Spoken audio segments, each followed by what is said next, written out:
Aircraft making a condensation trail is very similar in many ways to when you go outside on a cold day and exhale.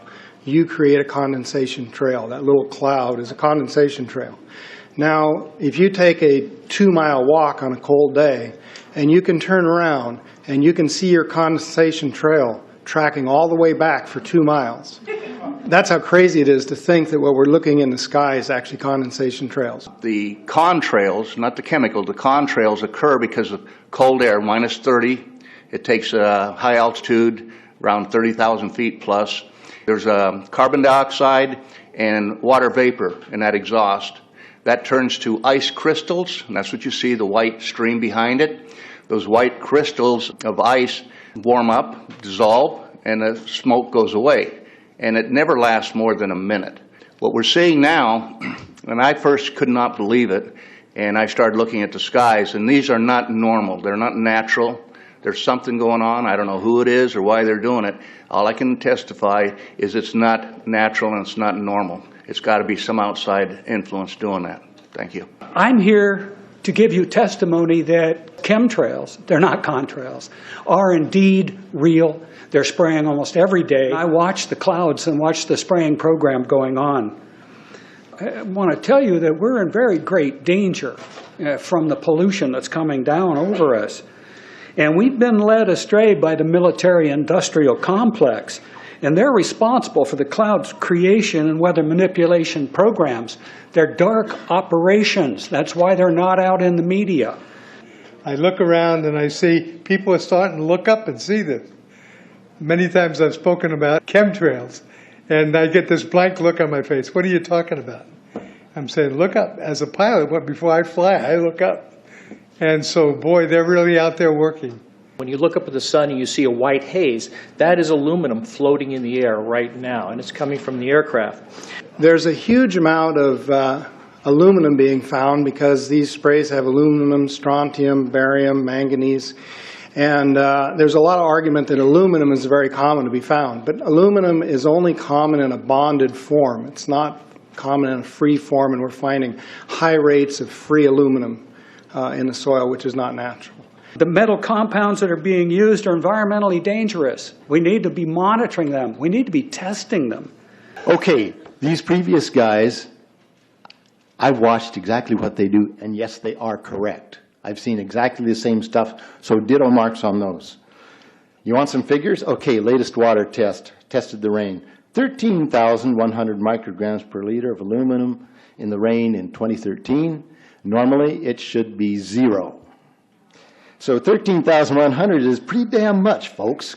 It used to be 0, then it was 100s in the 2000s, and then since 2010, it's into the 1,000s and the latest 13,100. In the snow on Mount Shasta, pristine Mount Shasta, 61,000 micrograms per liter, 4 times the amount that is found in the soil up there. Where in the hell is this stuff coming from if it's not coming from the soil? We have clouds in the sky we've never seen before. Almost every day I'm seeing clouds I've never seen before. And NASA has been even named a few of these new clouds. It's really interesting, but NASA is a corporation. I want you to know that. NASA has also conducted a research program in what they call metallized fuels. We're actually putting aluminum oxide right in the fuel because it has 2 atoms of aluminum and 3 atoms of oxygen. So during the combustion process, it releases all that oxygen and dramatically increases efficiency, but it leaves the aluminum in the air. We got things coming from sky down, and it's a huge, huge problem. Because as it comes down, what happens is a couple of things. Is that it actually is in our air, we breathe it. And as we breathe it, it's actually going to go up through our nostrils, into our brain, easiest access to our brain frontal lobe. The contaminants that have been identified, which already have been mentioned, are aluminum. Aluminum is the #1 free radical generator to the brain to cause early apoptosis, which is early death of brain, and it begins to set off the scar tissue, which we call the amygdalin, which is part of the chemical matrix related to Alzheimer's. I'm a neurologist practicing in Reading for 17 years, and in the past 5 years, I have seen the number of patients with Alzheimer's disease, Parkinson's, and other neurodegenerative diseases tremendously increased, almost quadruple.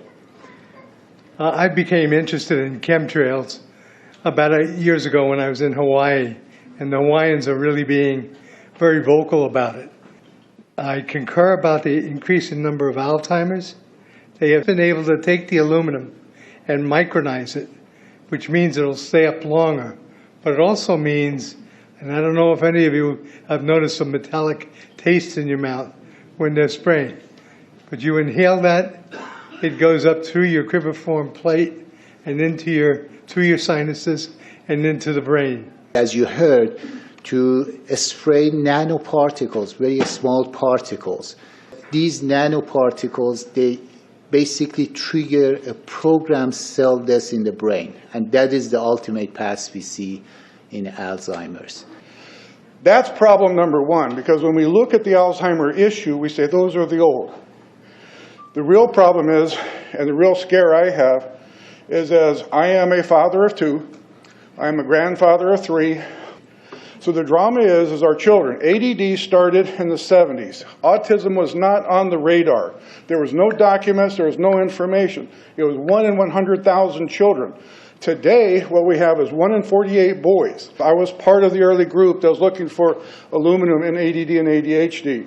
And all of those children that started to develop those phenomena had high levels of aluminum. When we figured out protocols to detox them out, to free the body of those particular contaminants, what happened is that their brains came back. When we do this to the age, it doesn't come back as quick, but it will come back. But I'm seeing Alzheimer's in 56 years old. Back in the 70s, Alzheimer's when you were 80. If you remember 8 to 10 years ago, there was this big move to get rid of aluminum from underarm deodorant because it would cause Alzheimer's. Look what they're doing to us now. I want to give you a little bit of history on the background behind nanoparticles has been described before. A nanometer is 1/1000th of a meter. It's very small. In fact, if you have particles, say, that are 40 or 50 nanometers across, you can take and line 50 of them up next to a single red blood cell. These things are extremely tiny. They're pervasive. The collapse and decrease of agriculture is something I worry about even more than the previous info about autism and Alzheimer's. Believe me, I'm seriously concerned with what I'm watching. As a wildlife biologist, I've been watching the ecosystem collapse. When you lose all your stream organisms, when you have aluminum overload in your streams, you're killing your microbial bacteria and you're disrupting the entire ecosystem. So it goes way beyond just a little bit of pollution. How did Monsanto know to create aluminum-resistant plants? I don't think I've heard anybody ask that question. Okay. Insects. I've done studies in Siskiyou County. They're at 20% of normal. The aquatic insects basically made a nosedive in 2006 to about 20% of normal. So far this year, I've sampled 200 trout stomachs. 98% of them are empty. So sorry about the trout fishing, fellows. The mayflies, stoneflies, dipterus, and caddisflies are damn near gone. The terrestrial sampling is down to about 20% of normal, except for pest species like ants. We're seeing a loss of the major bird species, and as the gentleman said, the ecosystem is unraveling, and Audubon's been telling you that for years. The materials that are going into the environment right now, aluminum oxide nanoparticles and barium nanoparticles, these just happen to be the same materials that they use in nanothermate explosives. And so when this stuff settles down out of the air into the environment, it is small enough to be absorbed through the root structure of the trees in the forest. And so when there's a forest fire, and there will be a forest fire, those fires burn dramatically hotter. The point is that the cost of firefighting, the cost in the healthcare system have nearly doubled in the last 10 years. The amount of acreage is lost because of fires. The impact on human health is dramatic.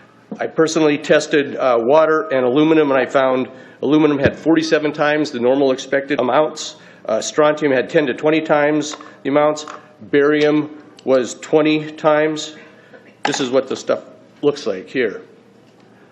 I collected it. Looks, most people just think it's a cobweb, but I tested it. It has outrageous amounts of barium, strontium, and aluminum, but they destroy the sample, so I'm not letting this get away from me. You know, these tests are international. in scope. We're seeing this all over the world, guys. Okay, pH of acid soils is 20 times more alkaline. The aluminum in the soil has doubled in the last 10 years. The rain normal was 5.6. It's 20 times more alkaline. Aluminum blocks essential nutrients. I am unable in my garden to restore normal pH, and that's because nanoparticles are now in the circulatory systems of both plants and humans. The Air Force conducted a study starting in 1993. It was called In Vitro Toxicity of Aluminum Nanoparticles in Rat Alveolar Macrophages. That's a real fancy way of saying testing the effect of aluminum nanoparticles on the white blood cells in the little air sacs in your lung, the alveoli. And what they found in this 8-year study was that these particles, when you're exposed to long enough, it suppresses the ability of your white blood cells to defend you from airborne infections coming into your lungs. So it suppresses your immune system. But they also found that these same particles, once they get into your system, they can actually go through the barrier in each one of the cells. They get inside the cells, and these particles can actually suppress the ability of mitochondria, which are in the cells that help to gobble up toxins and things that would be harmful to the nucleus and the reproduction process of the cells in your body. These processes are suppressed, and so essentially by breathing this material in, your immune system is dramatically suppressed. I wrote to the federal government because Air Force wrote a book, and on the first page of the book they said, we're going to control the weather by the year 2025. I asked them, what are they doing spraying these chemicals on the public? I said, there's violation of United States Code 50 U.S.C. 1520, which prohibits the American government from experimenting on the U.S. citizens with chemical agents. I said that law also requires who's ever experimenting, when the federal government does it, that they have to report to Congress within 30 days. They wrote back, they said they don't know what I'm talking about. We have enough evidence that there's a spraying going all over the place. We were warned about the takeover of our freedoms by the military-industrial complex by both Eisenhower and Kennedy. They're gaining traction on us, folks. We are in trouble more than just a spraying program. All I can say is it's about time we get up in arms about this, because it is affecting our health. It's high time that we as citizens of this great country take action. Board of Supervisors in Suffolk County, New York, they outlawed geochemical engineering. Hawaii passed an ordinance prohibiting geochemical engineering. I urge you to bar geoengineering in Shasta County and pass an ordinance. At least ask some damn questions. What the hell is all this aluminum doing here? Why are the trees dying, fishes dying? Why is there Alzheimer and aluminum spiking? And why are these fibers on the ground here in Shasta County? Thank you. Thank you, Mr. Marmon.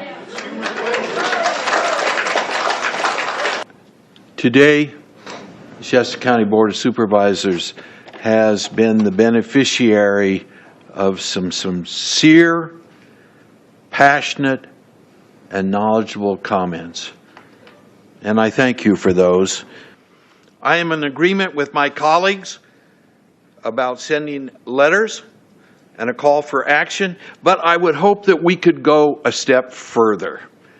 I would like for us to send a copy of this video where all of you spoke today, all 2.5 or 3 hours of this testimony, to be sent to our senators and our U.S. representatives, and also our representatives in the state of California. We'll do that. Let them listen to the passion that came out of this meeting today. Thank you. You have the motion in front of you. I think it's understood. All in favor, say aye. Aye. Any opposition? Motion passes unanimously.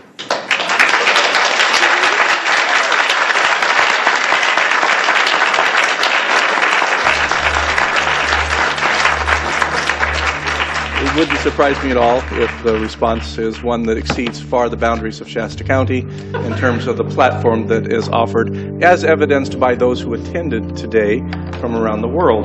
That's very impressive.